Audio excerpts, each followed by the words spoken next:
কী কী আছে, চিংড়ি মাছ ভুনা, ফলি মাছ ভুনা, এখানে পাঙ্গাস মাছ মেয়ে আর ছেলের জন্য 2 পিস ভাজি করে নিচ্ছি। তো কারণ ছেলেরটা আমি পালং শাক দিয়ে রান্না করবো আর মেয়েরটা আমি আলাদা ভাজি করে দিচ্ছি। তো পাঙ্গাস মাছটা আমার ভাজা শেষ, ফলি মাছটা আমি ভেজে নিচ্ছি। তো মাছগুলো আমার ভাজা শেষ, এখন আমি চিংড়ি মাছগুলো ভেজে নিচ্ছি।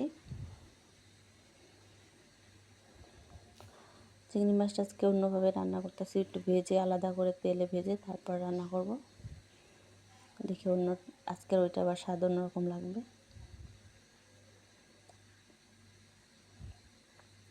তো চিংড়ি মাছটা ভাজা শেষ, দিয়ে দিলাম তেল, পেঁয়াজ, টমেটো।